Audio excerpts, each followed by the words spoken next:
हाय नमस्कार दोस्तों, मैं प्रतीक मिश्रा अपने नए टेक वीडियो में आया हूं जिसमें मैं आपको कुछ मिथ्स के बारे में बताऊंगा जो कि हम लोगों से सुन के मान लेते हैं। तो चलते हैं कुछ इसके बारे में जानते हैं कि इनमें कितनी है सच्चाई और कितनी है झूठ। तो let's check my video out.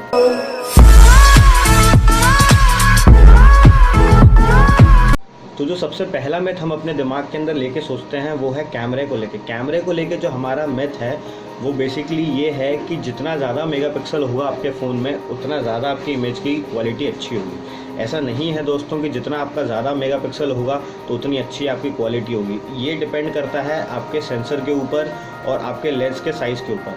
अगर आपका लेंस का साइज़ ज़्यादा है तो उसके अंदर ज़्यादा अमाउंट ऑफ लाइट जा पाएगी ताकि आपके जो इमेज की प्रोसेसिंग है और उसकी जो लुकआउट है वो ज़्यादा अच्छा दिखेगा।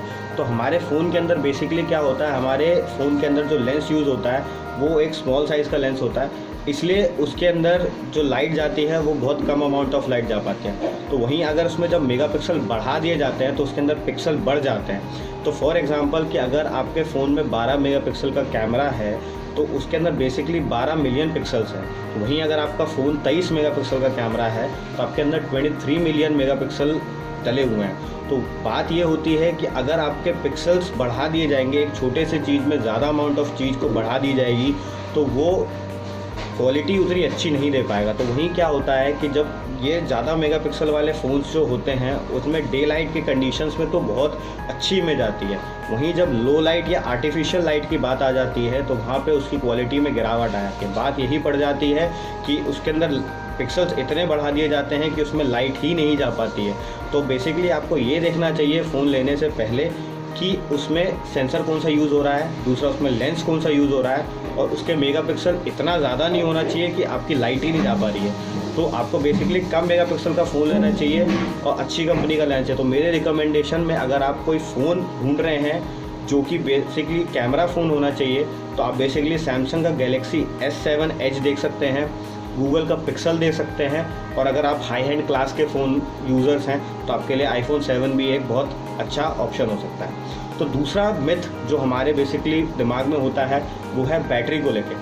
तो जो बैटरी को लेके हमारा मिथ है कि ये कि अगर फ़ोन ज़्यादा आप बेसिकली बार बार फ़ोन को चार्ज कर रहे हैं तो उससे आपकी बैटरी पे इफेक्ट आएगा। ऐसा नहीं है दोस्तों, इससे बैटरी पे कोई इफेक्ट नहीं आता है। बेसिकली इससे बैटरी की लाइफ बढ़ती है।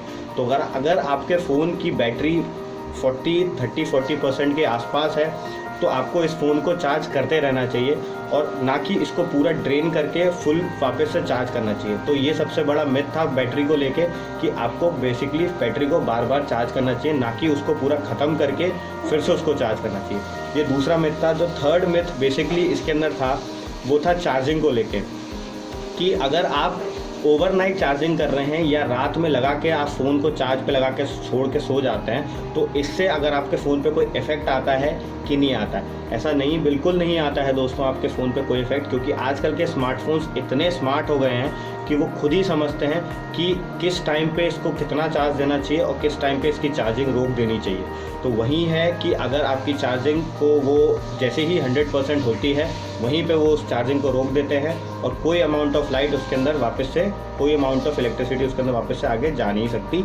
तो इसलिए आपका फ़ोन 100% पे होने के बाद आपका चार्ज ठीक हो जाता है और फ़ोन में कोई दिक्कत नहीं आती। तो आप बेसिकली रात में लगा के फ़ोन को चार्ज पे रख के सो सकते हैं, उसमें कोई दिक्कत नहीं आएगी। चौथी चीज़ है वो है कि कौन सा चार्जर आपको थर्ड पार्टी चार्जर का अपने फ़ोन में यूज़ करना चाहिए कि नहीं करना चाहिए। आपको बेसिकली अपने फ़ोन को जो सप्लाइड चार्जर होता है उसी से यूज़ करना चाहिए। लेकिन बात ये होती है कि आजकल के बजट ओरिएंटेड फ़ोन्स में सप्लाइड चार्जर में भी वो लोग कम अमाउंट ऑफ वाली या कम अच्छी वाली वो लोग डेटा केबल्स नहीं देते हैं। तो इसलिए बजट ओरिएंटेड फ़ोन्स में आप थर्ड पार्टी डेटा केबल्स या चार्जर्स का यूज़ कर सकते हैं। तो आप बेसिकली उसके लिए कोई इफेक्ट नहीं पड़ेगा आपके फ़ोन पे, क्योंकि वो बेसिकली वैसे ही थर्ड पार्टी केबल्स से ही चार्ज करते होते हैं, तो आपको कोई टेंशन नहीं आएगी। तो लास्ट और जो फाइनल जो मैंने देखा है वो है कि आपको फ़ोन को रेगुलर रीबूट करना चाहिए।